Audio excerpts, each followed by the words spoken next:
হিমন্ত প্ৰথমতে যদি যায় তেতিয়াহ'লে ৭৭ বছৰ হৈছে স্বাধীনতাৰ ৭৭ বছৰতো অসমীয়া জন্ম হ'ব। 4টা মন্ত্ৰ কি কি? নাম্বাৰ 1 আপোনালোকে ৰেকৰ্ড কৰি লওক, একদম লিখি লওক, ৰেকৰ্ড কৰি লওক। নাম্বাৰ 1 যে অসমৰ প্ৰত্যেকটা পথাৰত পানী দি বছৰৰ সকলো সময়তে খেতি কৰা জাতিত পৰিণত কৰিব লাগিব অসমীয়া। 1 নম্বৰ।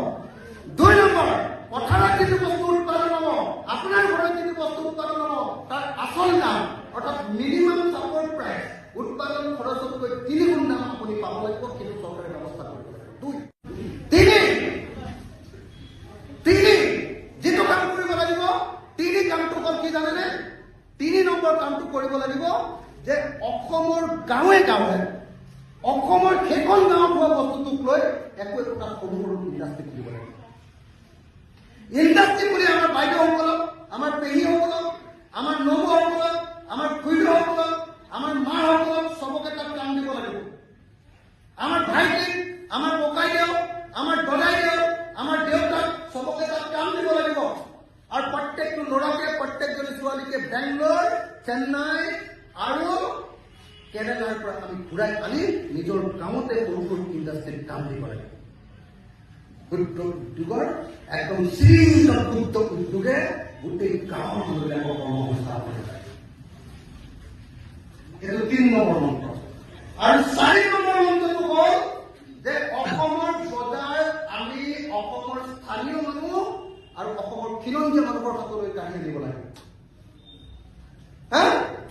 এতিয়া আটাইতকৈ ডাঙৰ বজাৰখন আমাজনৰ হাতত আছে, অনলাইন বজাৰ ফ্লিপকাৰ্টৰ হাতত আছে, সেইখন আমাৰ হাতলৈ আনিব লাগিব।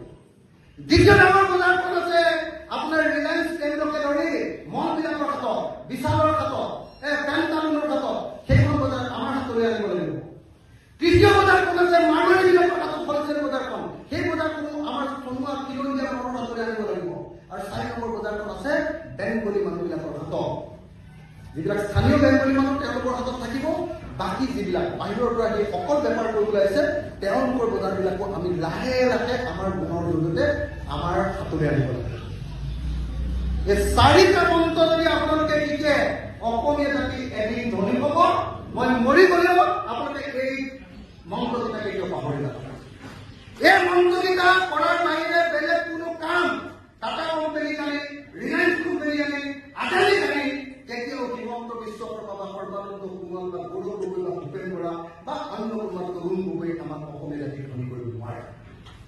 আজি অসমীয়া জাতিক শিকাবলগীয়া প্ৰথম আৰু প্ৰধান বস্তুটো হ'ল প্ৰফেচনেলিজিম, পেছাদাৰিত্ব।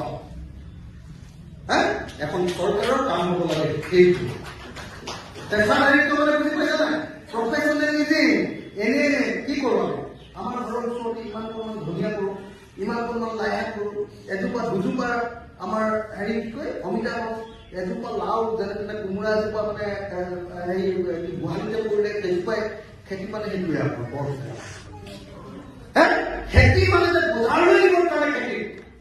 মানুহ বজাৰলৈ গ'লে পইচা আহিব, আৰু পইচা আহিলে আপোনাৰ অৱস্থাটোৰ পৰিৱৰ্তন হ'ব।